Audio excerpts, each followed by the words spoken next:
Istri marah, diam. Ngomel, diam. Biar kau jelaskan, tidak masuk di akalnya. Apalagi kalau perempuan sudah bilang pokoknya, kau diam saja.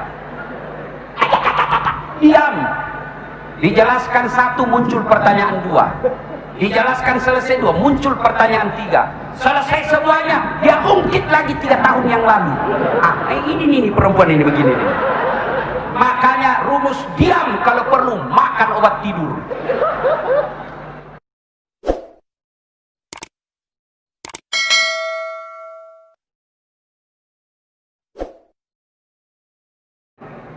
Kalau misalnya bapak menghilang 3 hari 3 malam, tidak ada kabar, pulang rumah menggigil, sampaikan ke istri, Bu, saya menggigil, tolong selimuti saya. Kira-kira apa jawaban istri bapak? Apa langsung diselimuti? Tidak, diinterogasinya dulu kita, Pak. Dari mana kau, mana handphonemu, pulang-pulang menggigil? Khadijah tidak. Berarti perempuan-perempuan malam ini, jika kalian mau hijrah, kalian mau memperingati tahun baru Hijriah, jadilah istri seperti istrinya Rasulullah ketika diperintah suaminya tidak banyak nanya. Oh, kenapa bilang wah susahnya? Ini perempuan sekarang banyak dia jadikan suaminya tahanan kota. Baru 1 jam keluar, di mana kau, Pak? Saya di kantor. Bohong. Saya di kantor. Bohong. Coba kirim fotomu. Nih. Ada bapak-bapak di sini takut sama istrinya? Ada. Berhenti kau jadi laki-laki. Masa takut sama istri? Jadi Ustaz tidak takut sama istri. Ngapain saya mau takut sama istri? Cuma istriku lebih berani dari saya.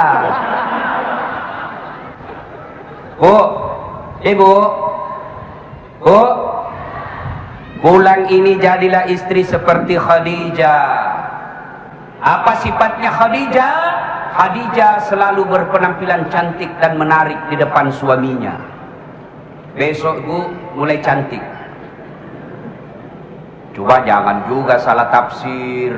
Mantan-mantan sudah dengar ceramah begini, besok mau pulang suaminya dikuncir 3 rambutnya. Pakai baju renang, selop tinggi.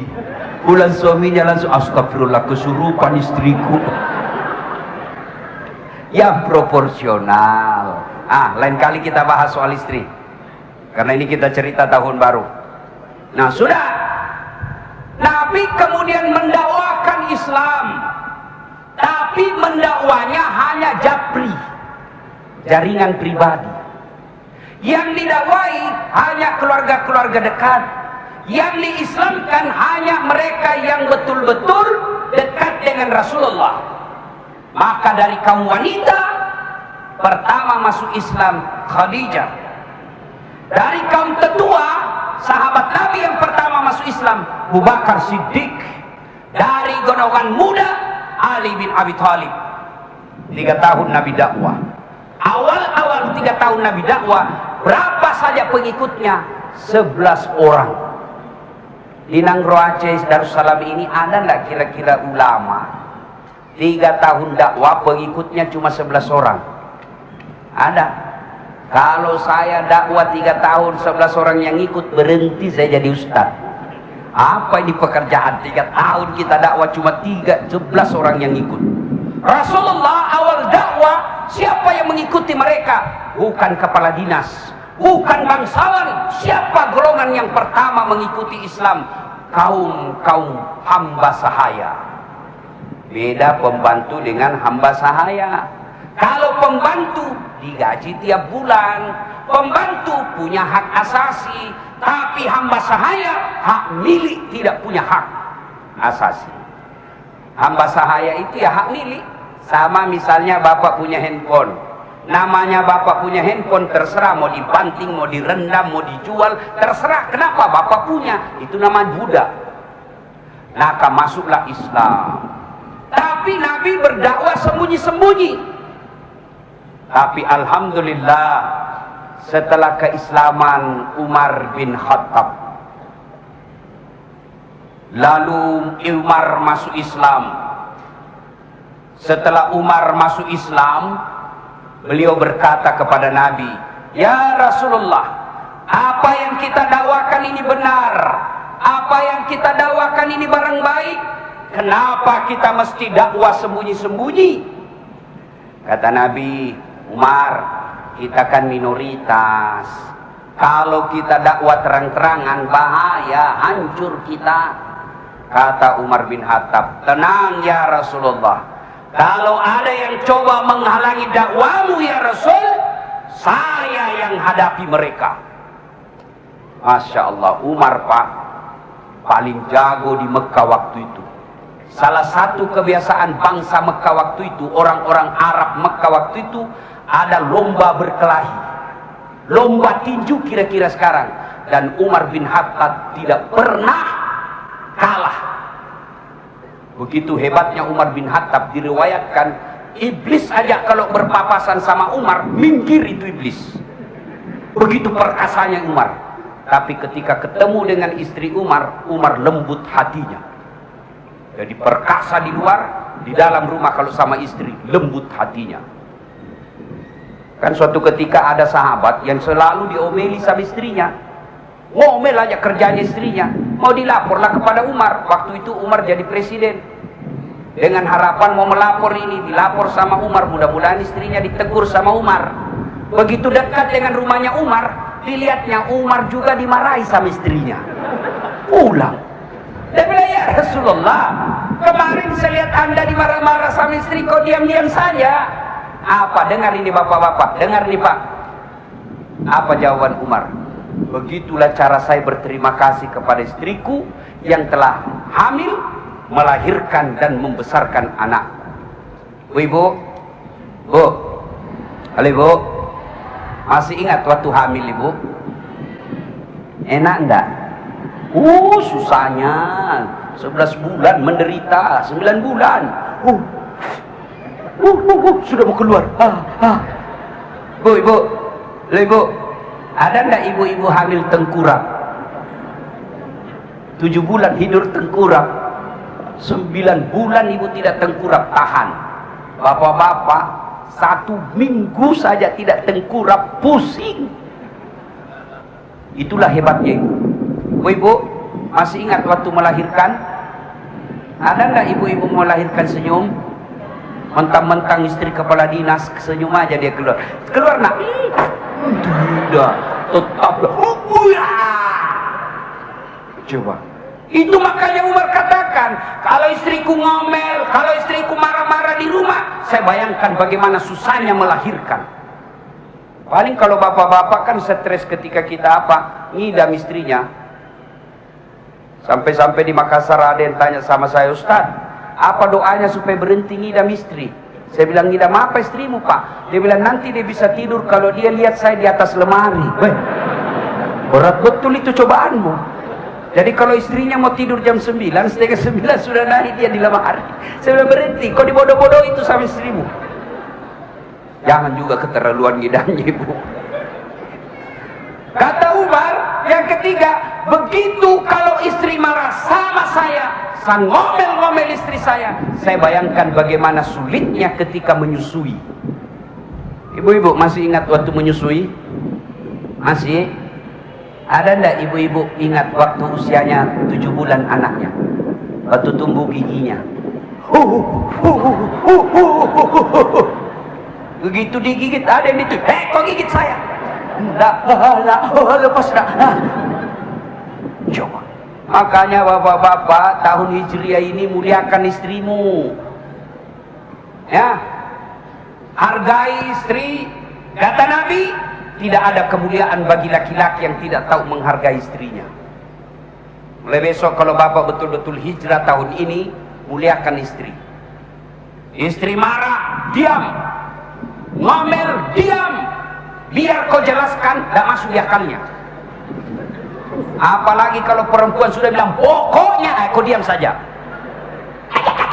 Diam. Dijelaskan 1, muncul pertanyaan 2. Dijelaskan selesai 2, muncul pertanyaan 3. Selesai semuanya, dia ungkit lagi 3 tahun yang lalu. Ini perempuan ini begini nih. Makanya rumus diam kalau perlu, makan obat tidur. Kita juga Bu, jangan suka ngomel. Tidak ada orang bisa tahan itu ibu-ibu. Apalagi kalau suamimu sudah pensiun, jaga perasaannya. Karena itu laki-laki kalau sudah pensiun, yang tadinya kepala dinas, yang tadinya kepala seksi, yang tadinya sekda, tiba-tiba pensiun, hargai perasaannya. Biasa gampang tersinggung. Sampai-sampai ada di Makassar, Ustaz, apa doanya supaya terang perasaan setelah pensiun? Kenapa? Dia bilang, saya gampang sekali tersinggung sekarang Ustaz. Suatu ketika saya baring-baring, setelah saya pensiun baringlah saya nonton di ruang tamu, ada di situ kucingnya cucu saya, di samping saya pagi-pagi saya baring sama itu kucing, lewat istri saya, dia tendang itu kucing. Apa ini kucing? Tidur saja kerjanya. Kucing ditendang, saya yang tersinggung Ustaz. Itu perasaannya kalau sudah pensiun. Makanya Pak, kalau Bapak menjabat jangan terlalu sombong, karena pensiun menunggumu. Apa mau sombong dengan jabatan? Pensiun, wabillahi taufiq wal hidayah. Kau jadi kepala dinas kalau kau disenang sama gubernur. Biar gubernur senang sama kamu, tapi istrinya gubernur tidak senang, keluar kau. Mau ditanda-tangan SK, datang istrinya gubernur. Apa? Jangan angkat ini, tukang selingkuh. Ya, sudah. Kita lanjut kisah. Nabi lalu berkata, jangan Umar, ribut ini di Mekah kalau kita dakwah terang-terang, tidak usah cemas ya Rasul, ada saya. Akhirnya apa? Disepakati setelah Umar masuk Islam, mereka mendakwakan Islam yang tadi jajabri, sekarang broadcast secara umum. Dipimpinlah oleh Abu Bakar Siddiq, di depannya ada Hamzah, di belakangnya ada Umar bin Khattab, di tengah-tengahnya ada Bilal. Lalu Rasulullah dilindungi, keliling Makkah mengucapkan la ilaha illallah, la ilaha illallah, keliling Ka'bah, la ilaha illallah, la ilaha illallah. Keluar semua bangsa-bangsa Arab, keluar terutama tokoh-tokoh Quraisy yang jengkel. Abu Jahal berkata, wah sudah kurang ngajar ini. Abu Jahal mau keluar, kita habisi mereka. Ditahan sama Abu Lahab. Mas bro, jangan kau lagi cari di kitab Mas bro, ini bahasanya dasar latif. Mas bro, kita habisi mereka, kata Abu Jahal. Ditahan sama Abu Lahab.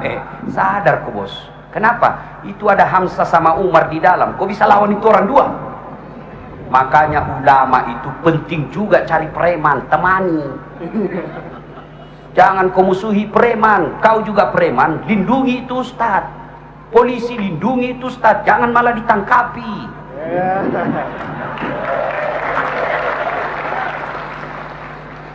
Kalau polisi Indonesia bagus, polisi India itu yang kurang ajar. Nanti mau habis baru selesai 3 jam film tidak pernah muncul-muncul. Begitu mau selesai film baru dia muncul. Ini polisi India ini, Mr. Vijay. Kalau polisi Indonesia baik, jangan musuhi polisi, jangan musuhi polisi. Ribut hidup kita kalau tidak ada polisi.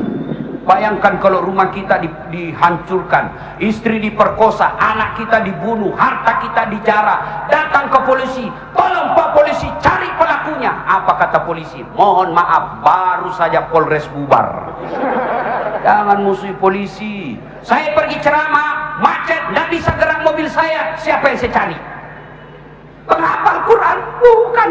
Saya baca Yasin 3 kali, tidak goyang-goyang mobilku. Siapa yang saya cari? Polisi lalu lintas. Makanya jangan komulusi polisi.